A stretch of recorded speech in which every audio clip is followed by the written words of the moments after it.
6 days later, the passage begins. 6 days later.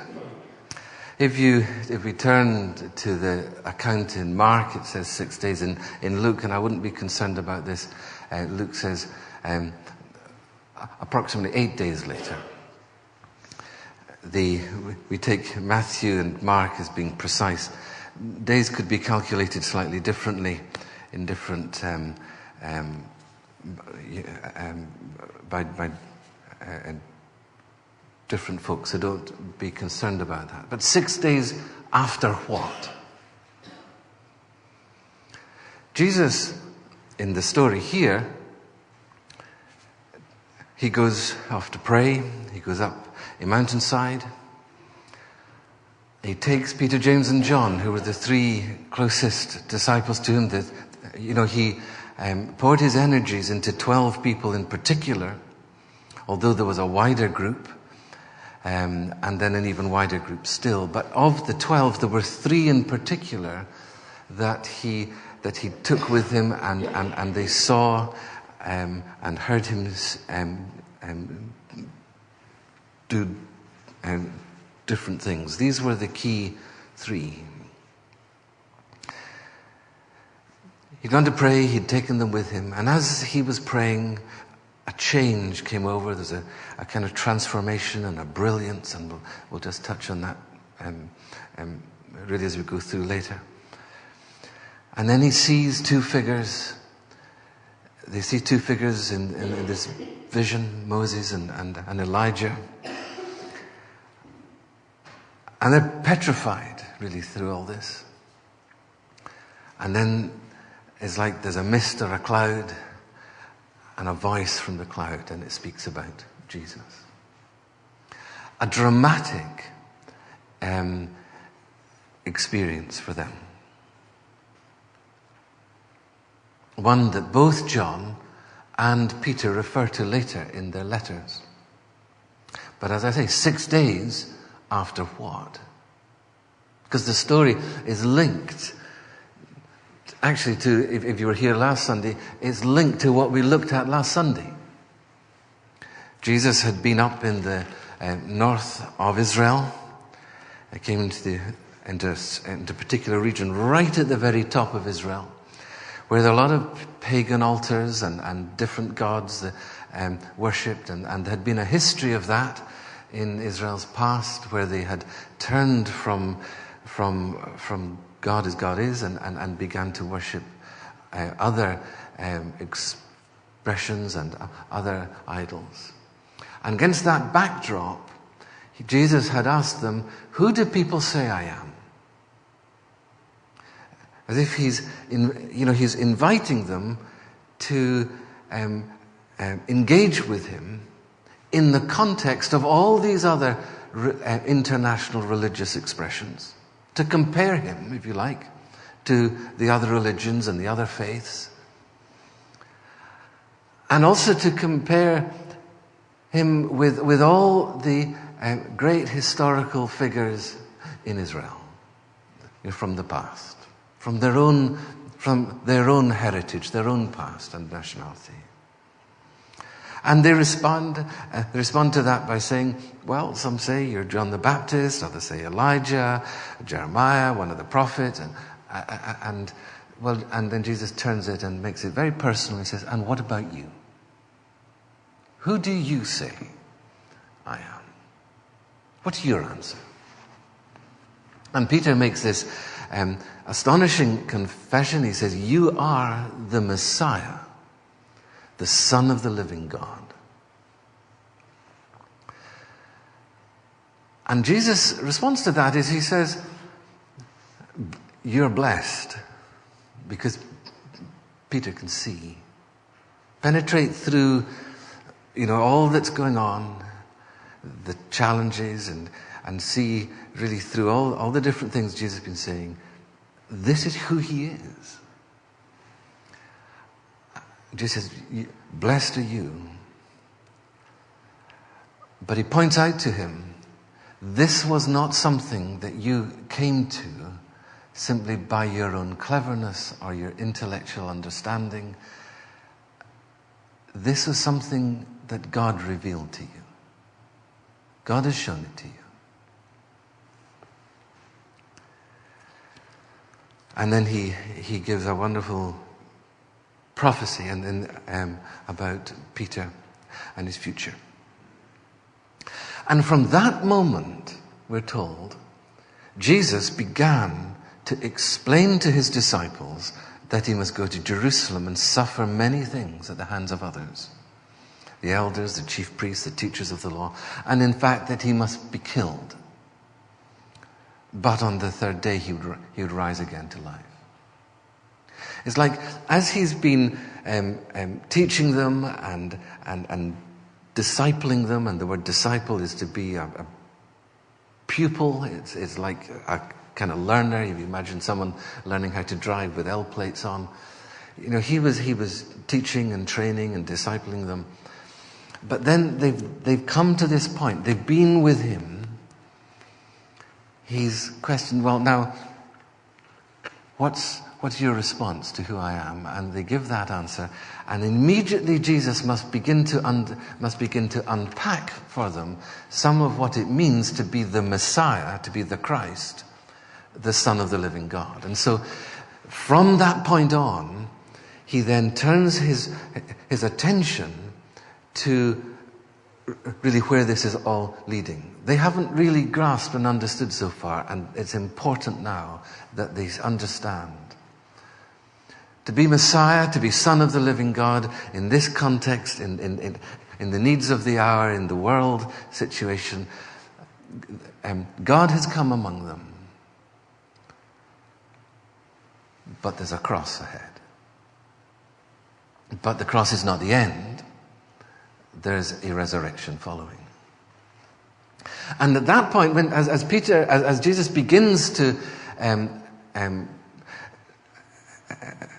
as Jesus begins to turn the attention and the focus on that, Peter takes him aside for a little quiet word with him and rebukes him. And he says, no, this isn't going to happen to you. Never, Lord. Never. And as if he's trying to encourage Jesus not to be so gloomy. And Jesus turns and as Peter rebuked him, now Jesus turns and rebukes Peter very strongly. He says, "Get behind me, Satan." And the word Satan just means accuser or opponent. You're opposing me. Don't oppose me. This is a stumbling block to me. You're being a stumbling block because you do not have in mind the things of God. You're minding the things of man, the things of the world. You're not thinking the way God is thinking. You don't see what God sees. You don't understand. You're just thinking in a worldly, natural way. And of course, in a worldly, natural way, any Messiah, which was what they were expecting, and it was promised, would come. There would be victory, triumph over their enemies. He'd put everything all right, and everything would all be fine. But what they didn't understand, and though this was also predicted, that in order to get that, God would have to deal with the issues in the human heart. And in order for that to happen, it required a cross. And you see, we all want the victory and the triumph and the glory and so on and so forth. But it's natural to recoil from going the way of the cross to get there. And so Jesus says, look, you've got to deny yourself. You've got to deny just the way you look at things, the way you see things, the way you understand things, so that you can begin to think the thoughts of God after him. Because, and we looked at this passage, touched on before, where God says in the prophet Isaiah, he says, my ways are not your ways. My thoughts are not your thoughts. In fact, as high as the heavens are above the earth, so vastly different are my ways from your ways and my thoughts from your thoughts. I mean, we all know, we're playing catch up in terms of understanding or trying to understand what God's up to and why things happen as they do. And we're never going to understand until we see him face to face. As our journey goes on, we understand bits, we understand much more. But there's a process of learning to understand God's ways of doing things and how God thinks and looks at things.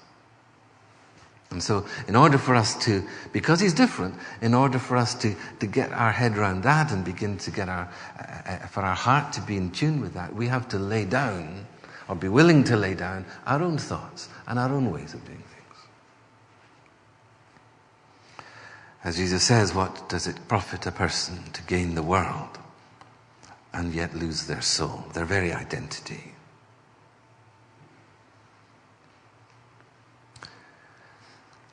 Six days afterwards, Jesus invites them to come with him as he goes off by himself to pray, that which was his habit. And when we look at how this story is presented in the other Gospels, Luke tells us that they were sleepy, and they were dozy and were just half awake. And as they began to wake up or began to rouse themselves, it doesn't go into all the detail. They began to be aware that this some kind of transformation, that there was something happening here.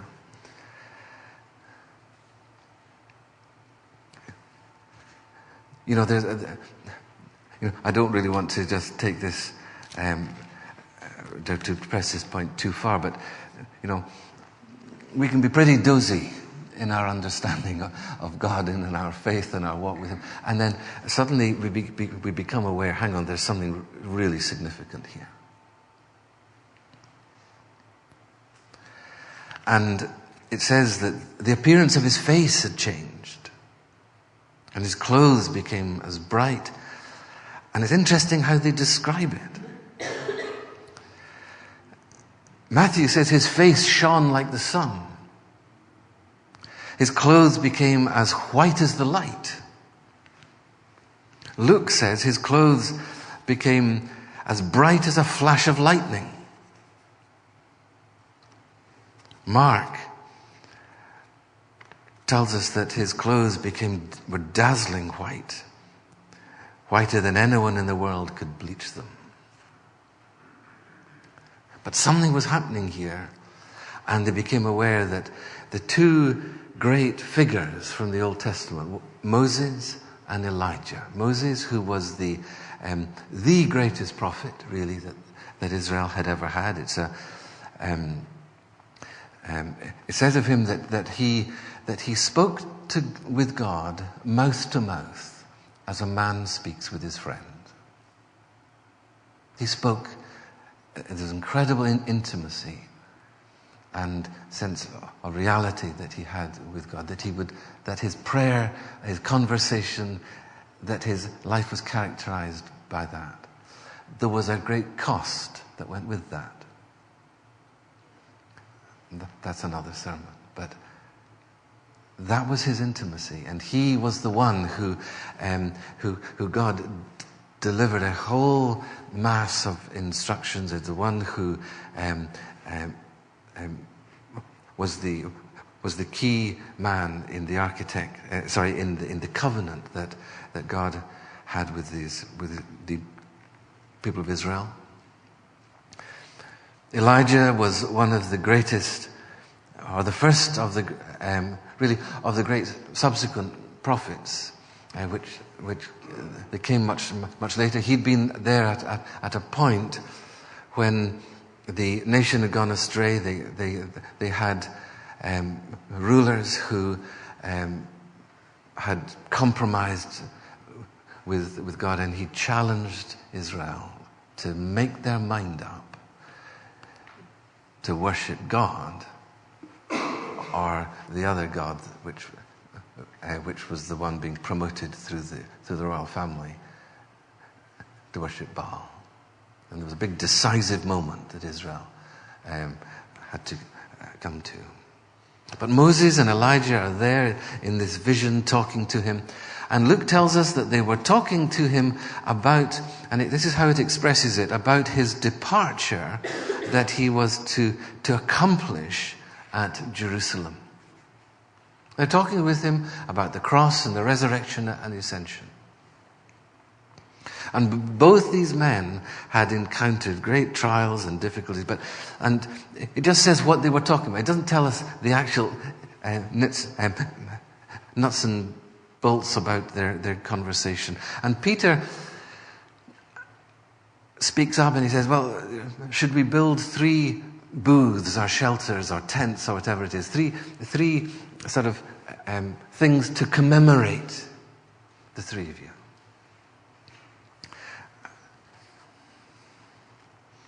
As Mark says, he didn't know what to say. He was so frightened. He didn't, this blew his mind. And all of a sudden, in the vision, in this experience, there's this cloud. One can assume it's a mist, they're up a mountaintop, but a thick, dense cloud. If you've ever been walking in the mountains, then you'll know what I mean when I talk about a thick cloud coming in. Perhaps so thick you can't see, sometimes you can't see 6 feet in front of you, or even barely your own feet. But anyway, there was a thick cloud, a bright cloud enveloped them. And then a voice. This is my son, whom I love. With him, I'm well pleased. Listen to him.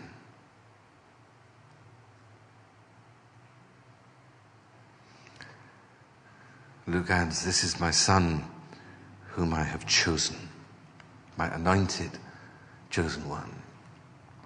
You have the law, you have the prophets.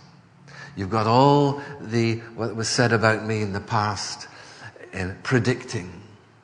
You've all that's, and you honor the law, you honor the prophets, and Moses, if you like, represents the law, the Torah, and Elijah, the subsequent prophets.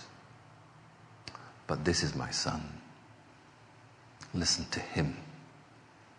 Jesus has been very clear.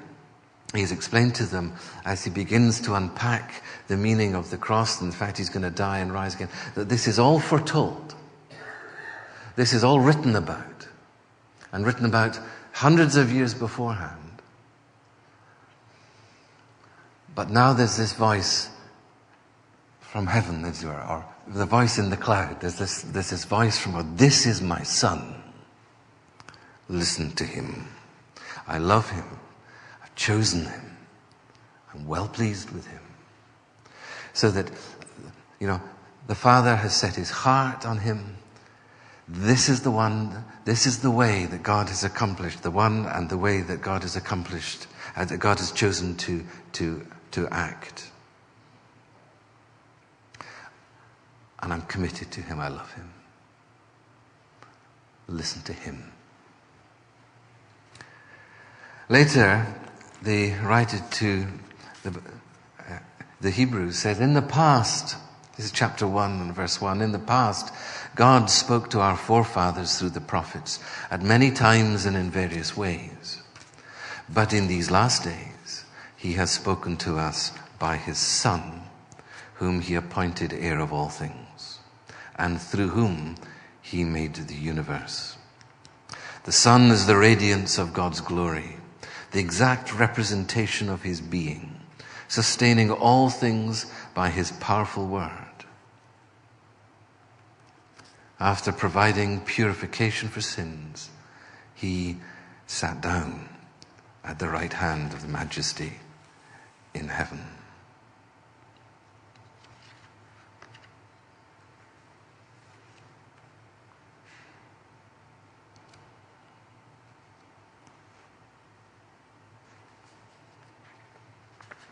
And later it goes on to warn, because he's speaking in a Jewish context. He's saying, God spoke through the prophets, but don't ignore now what he's done. Because if God dealt severely, speaking to Israel, with those who rejected what the prophet said, what about those who reject what God now communicates through his Son? The disciples hear it and they fall flat on their faces, terrified. And Jesus comes over and he touches them. He says, "Get up, don't be afraid." And when they look up, they are alone.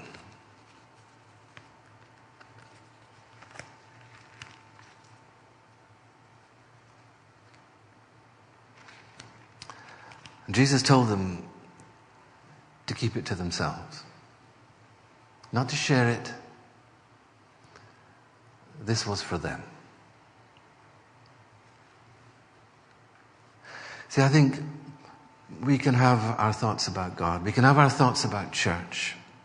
And we come and go, and if you're used to being in church, then you feel quite comfortable, and you know, it's just a routine thing, and which it should be. It should be part of our habit. But we can become casual in that, and you know, and we should be casual. But familiarity sometimes can breed a certain sense of contempt, and we can lose a sense that actually, when we come and worship, this is our Heavenly Father that calls us. It's God who meets with us. He's here this morning. Jesus is the Son of God. There was a cross. There really was. And there was a lot of blood. And that's God on the cross. But there is a resurrection. And I think, for me, I've certainly found that, you know, because it's my life, and in a way that is not for you, in a sense that, you know, it's part of my profession, I believe we all need that, a fresh, deeper, from time to time, a fresh confrontation with the reality of this. What they saw was behind the ordinary, and they never forgot it. Let's worship with our offering. We'll sing Majesty, worship His Majesty.